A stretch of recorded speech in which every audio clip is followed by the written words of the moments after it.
Au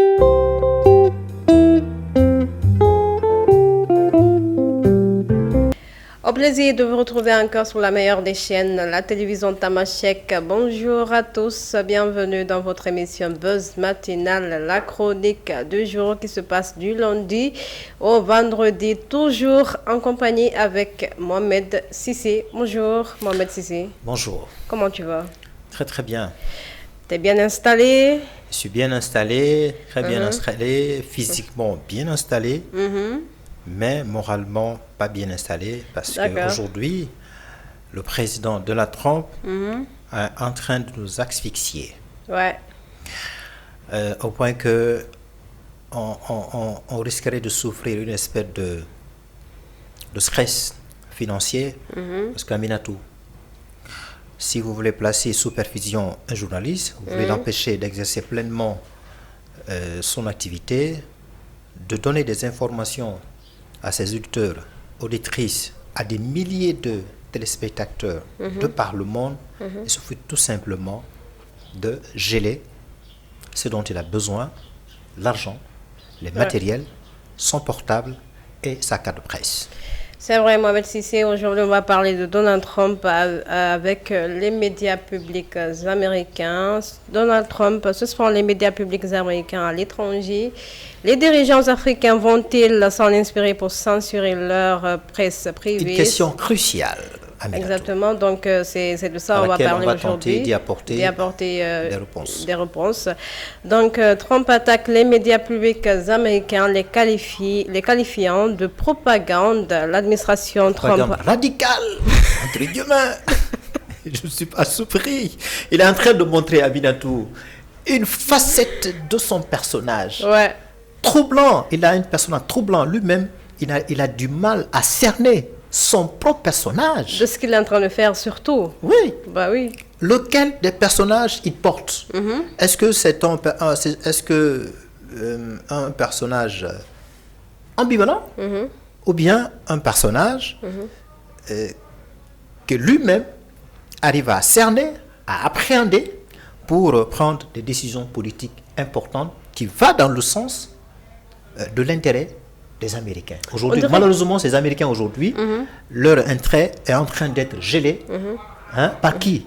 Par celui qu'il a choisi comme président, comme le responsable de la gestion de l'efficacité gouvernementale.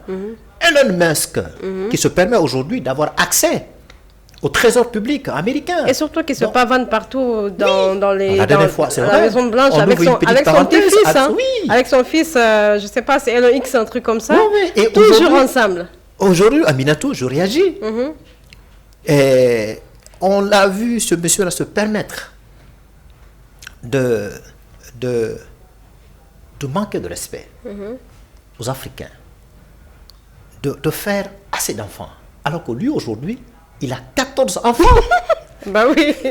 Il a 14 enfants. Exactement. Mais ce n'est pas étonnant, parce que son origine, c'est une origine. Il a une origine américaine et africaine. D'accord. Puisqu'il est né en Afrique du Sud. D'accord.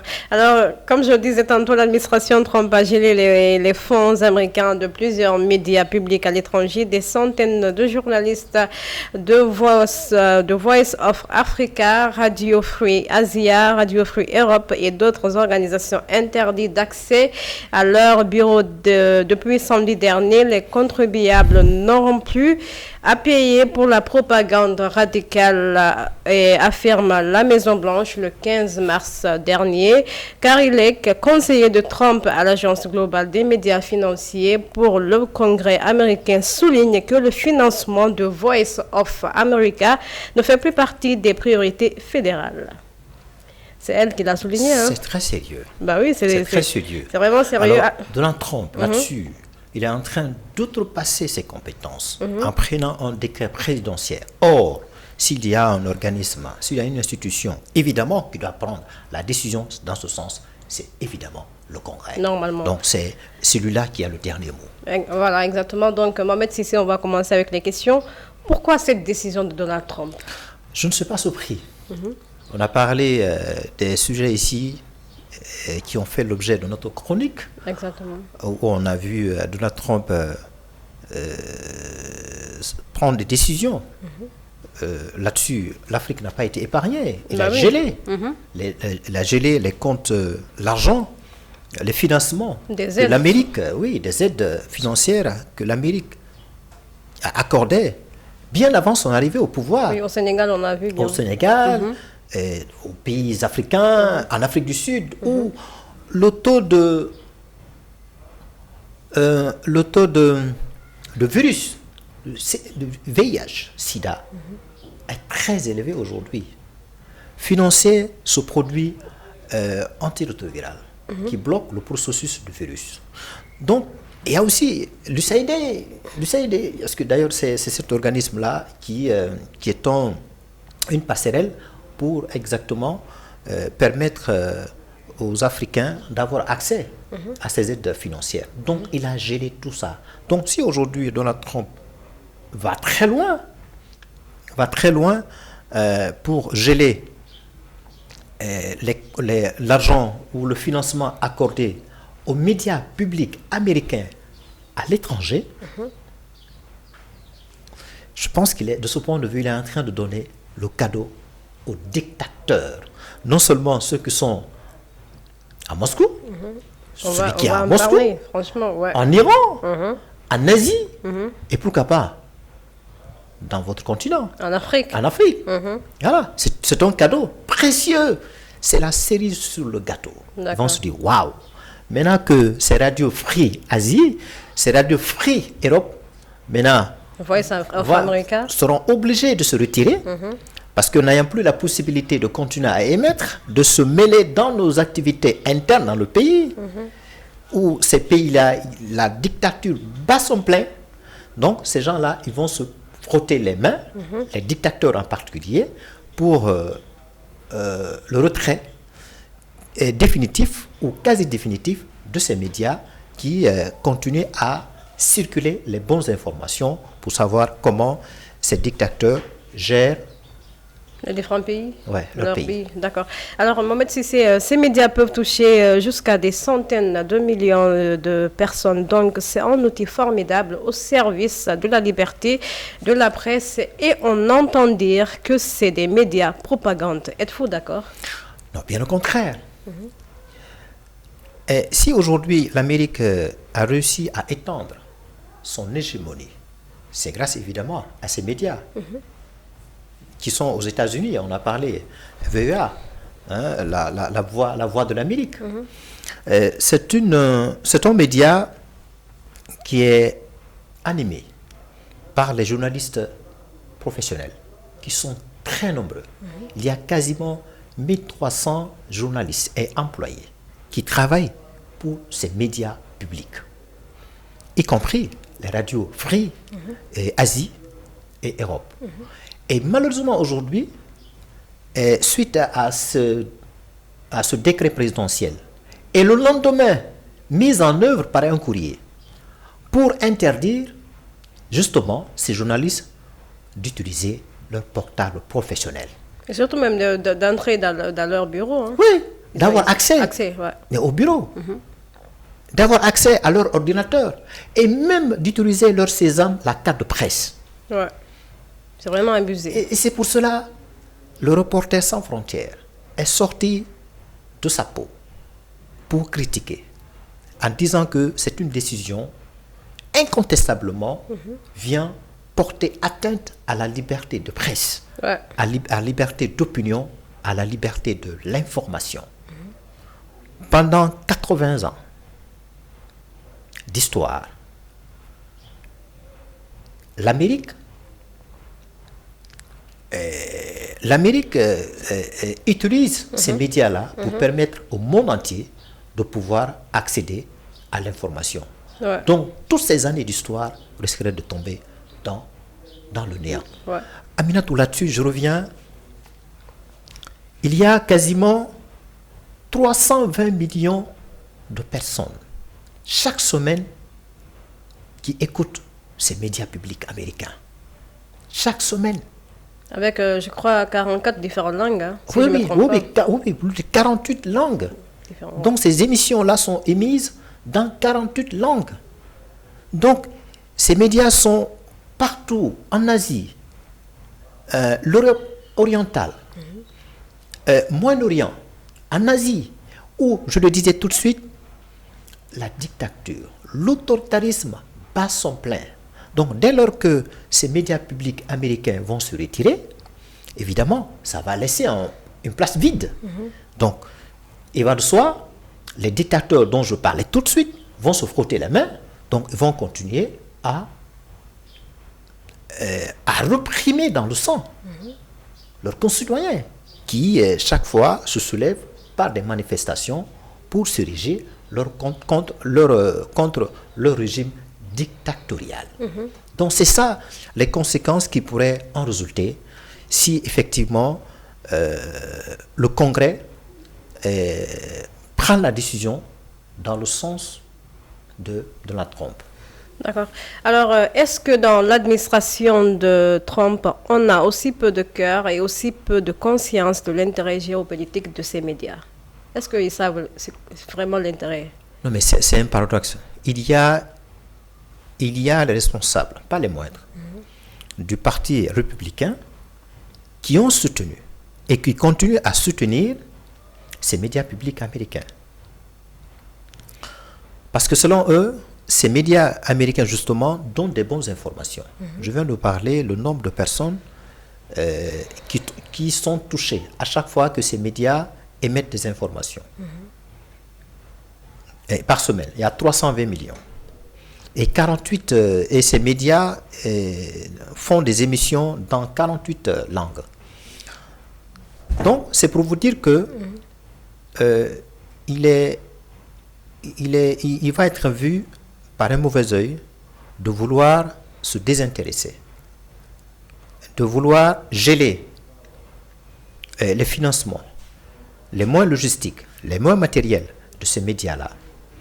Cela va porter un coup fatal, un coup très sérieux sur la démocratie américaine et sur la démocratie tout entière, la démocratie universelle. Parce qu'on va parler par la suite, nos chefs d'État africains, en attendant une telle décision, surtout les dictateurs, ils vont s'en réjouir.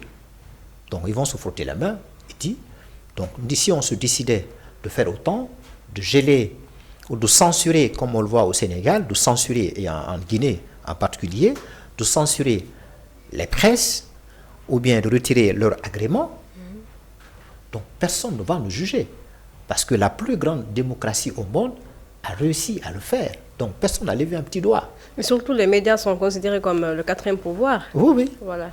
Donc, contrairement à ces responsables politiques du Parti républicain, il y a d'autres responsables qui disent que la décision prise par Donald Trump, c'est une très bonne décision. Parce que ces médias aujourd'hui, elles ne travaillent pas, ces médias ne travaillent pas dans l'intérêt de la population américaine, mais ils travaillent dans le sens contraire de la démocratie. C'est des médias de la propagande radicale, entre guillemets. Donc, puisque tel en est le cas, l'organisme qui est chargé de subventionner ces médias-là, nous, on va geler cela. En d'autres termes, les contribuables américains ne vont plus payer cette propagande radicale. Ça, c'est fini. Donc, franchement, on le disait hier, quelque chose qui donne de l'oxygène, quelque chose qui donne de la respiration à la démocratie, si on le lui retire, qu'est-ce qui va rester? Il n'y aura plus de démocratie. Ah oui. Donc aujourd'hui, cette démocratie, cette valeur universelle, ce régime politique qui paraît pour des démocrates comme moi et comme vous, probablement, comme quelque chose qui vient nous protéger contre ces dictateurs, contre ces autoritaires. Donc si elle prend un tel coup, franchement, quel autre régime on pourrait utiliser pour évidemment satisfaire la population. D'accord, alors fidèles abonnés de la télévision Tamashek, vous êtes toujours dans votre chronique qui se passe du lundi au vendredi. Aujourd'hui, nous parlons de Donald Trump avec les médias, qu'est-ce que je raconte? Les médias publics américains. Voilà, américains. Donc voilà, on continue toujours avec les questions. Est-ce que c'est pas un cadeau formidable fait au dictateur, au régime répressif qui n'attendait que cela? Parce que nous avons vu la première chaîne russe, il s'agit bien de Pervy Canal, dans lequel on a vu Poutine qui était invité par Marganita, qui est la chef, à célébrer. Les deux ont célébré la disparition de Radio Free Europe. Poutine en rêvait. Trump va-t-il exécuter cela selon vous? Va-t-il le faire? Alors, parce que lui, il a beaucoup rêvé cela. Oui, en effet, c'est ce que je disais tout de suite là. C'est une joie manifeste de la part de Moscou. Et à la tête, il y a Poutine. Tout le monde sait que c'est un secret de polichinelle, c'est un dictateur. Ouais. C'est un autoritaire. Donc, en attendant une telle décision, donc il va se frotter les mains. Et c'est ce qui a juste fait la réjouissance de cette dame dont vous avez parlé tout de suite. Margarita. Oui. Donc elle se dit, maintenant on va se débarrasser complètement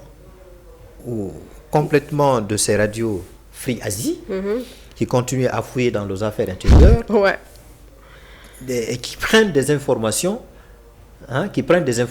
qui sont même considérées comme des espions. Des espions prennent des informations et envoient ça aux États-Unis. Ouais. Donc, si c'était nous qui avions pris une telle décision, on aurait dit que Moscou est en train de censurer ces médias qui sont sur place. Les Free Europe là, Free Asie. Alors, maintenant que la décision est prise par Donald Trump lui-même et toute son administration, on pense que nous, on ne peut que se frotter les mains. Donc, c'est une très bonne chose. Alors, il n'y a pas que Moscou qui va se frotter les mains. Il y a aussi les Mollahs, les Iraniens, où la population est souvent réprimée. Il y a aussi le régime communiste en Asie également, où il y a l'émission de ces radios Free Asie. Et ces radios sont là depuis des années. Pour permettre à la population de ces pays respectifs de pouvoir accès à l'information, à avoir difficilement accès à l'information. Parce qu'il faut être des radios comme celle-ci pour pouvoir rester dans les pays communistes, dans les pays où la dictature règne. Bat son plein, oui, règne. En Iran, je viens d'en parler, et à Moscou, en Russie. Donc vraiment, ces radios émettent difficilement, travaillent dans des conditions difficiles, et parfois même leur vie est en danger. Et maintenant que Donald Trump a pris une telle décision, donc à tout moment, ces pays dont je viens de parler pourraient prendre la décision de leur retirer leur visa. Donc ils n'auront plus la raison de rester dans ce pays-là. Donc ils vont devoir se retirer. Et si ces radios se retirent, Free Asie, Free Europe se retire, c'est comme une espèce de table rase. Donc, ça va laisser encore une large place à la répression, à l'emprisonnement, à l'arrestation arbitraire pour ces dirigeants-là, pour faire de leur population comme des esclaves, entre guillemets, comme leur propre sujet. Donc c'est le danger auquel la démocratie, la liberté d'expression, le droit à l'information encourt. Et c'est ça même la crainte de Reporters sans frontières.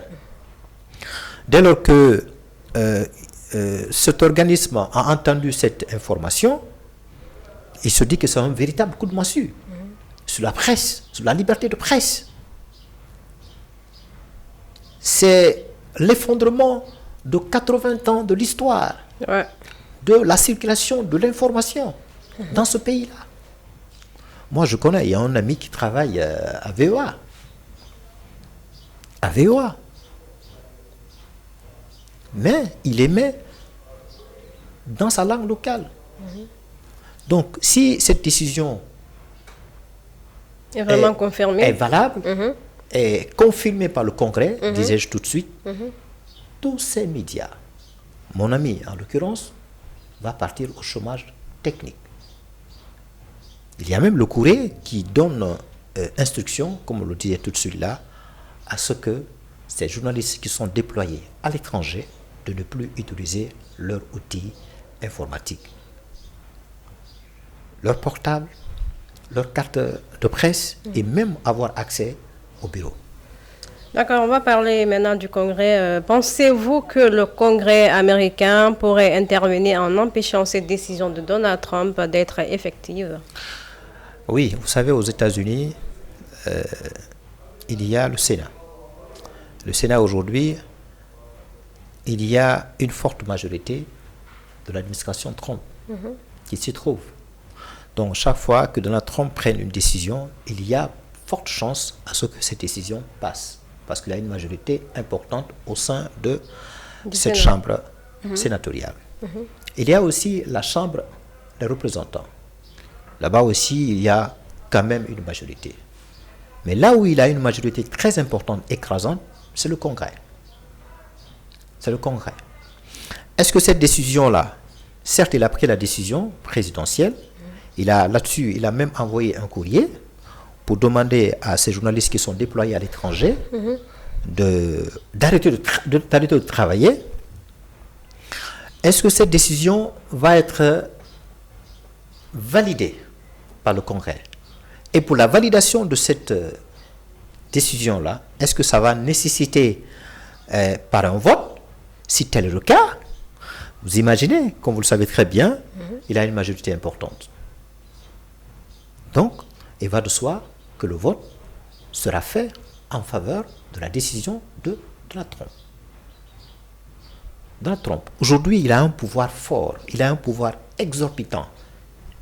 C'est évidemment cette majorité écrasante qui se trouve dans le Congrès, la Chambre haute, qui lui permet aujourd'hui de mettre en œuvre sa décision présidentielle.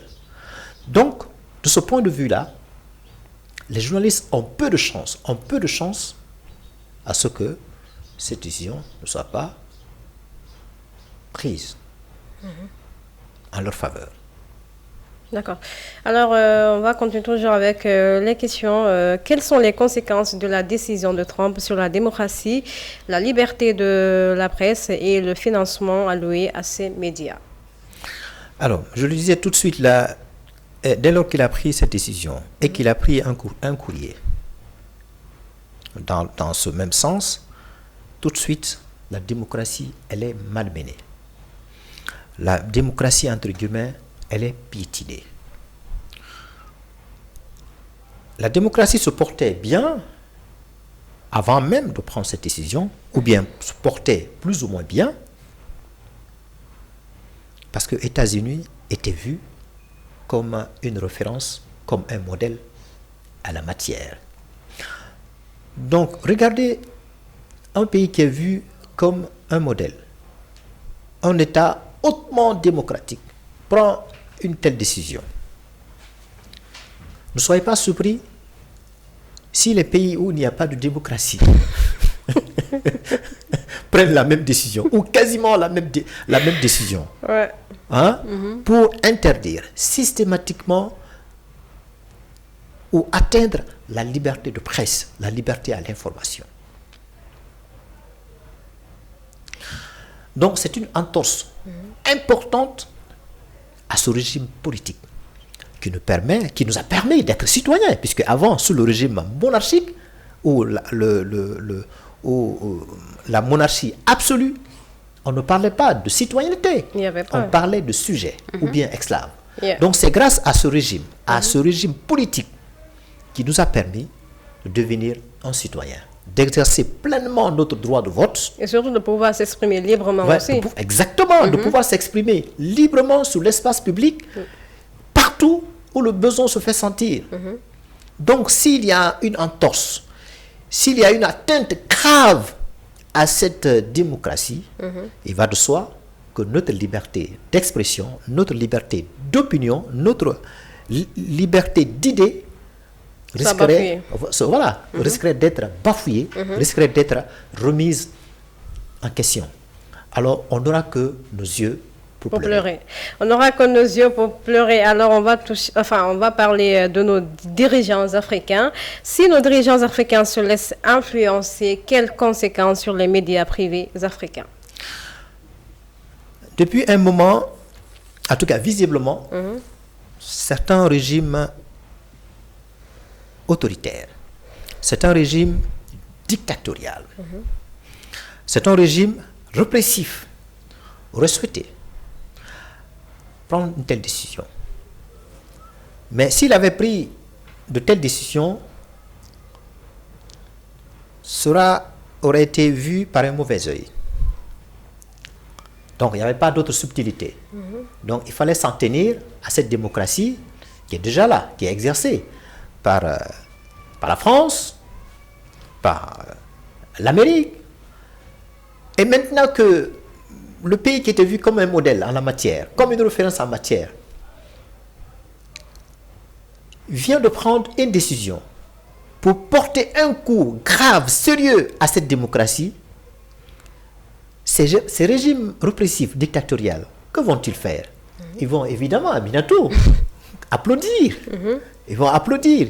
Il dit maintenant, quelque chose qui nous a vraiment étouffés, qui est la liberté d'expression, qui est la manifestation contre nos décisions. À chaque fois que l'on prenne une décision politique, il y a toujours la société civile, les partis politiques, reconnus ou non reconnus, des lobbies qui s'érigent contre notre décision.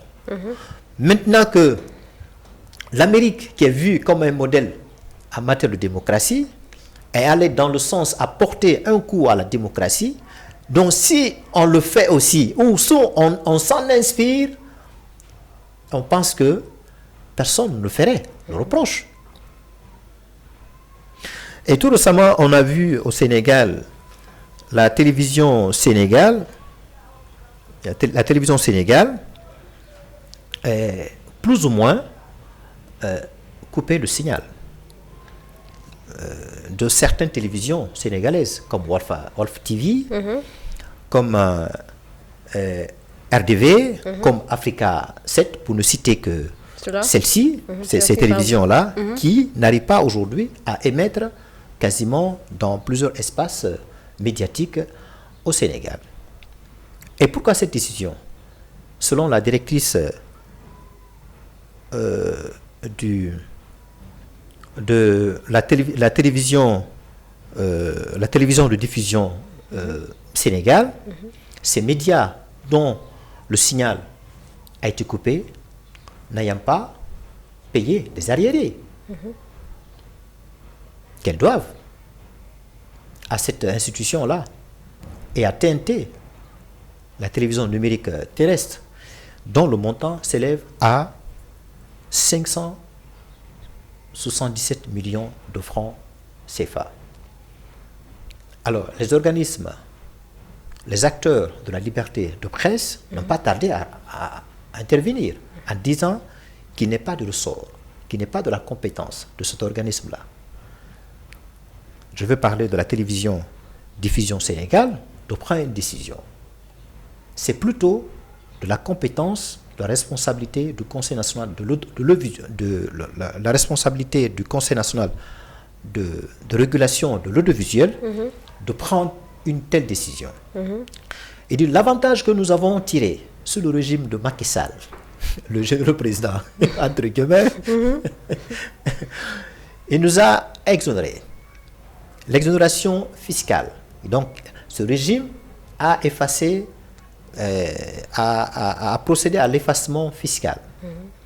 Également, la suspension des redevances. Mais, on nous a fixé un frais de diffusion à 500 000 francs CFA. Donc, les avantages qu'ils tiraient sur le régime précédent, en l'occurrence le régime de Macky Sall, et celui d'aujourd'hui, c'est pas pareil. Donc pour eux, non seulement, puisque cet organisme a pris une décision, alors que ce n'est pas de sa compétence, pas sa responsabilité. Donc, c'est une atteinte grave à la liberté d'expression. D'accord. Et dans la foulée, on a vu en Guinée, le général Mamadi Doumbouya, peut-être à la surprise de certains, d'autres n'étaient pas surpris, elle a pris la décision de censurer les médias dont l'audience est très élevée. Vous en connaissez certains. Ouais, Espace TV. Nous avons Dioma. Et Film FM. Film FM. Parce que, tout simplement, ces médias n'ayant pas respecté le cahier de charge établi par le gouvernement. On a même entendu la HAC, la Haute Autorité de la communication.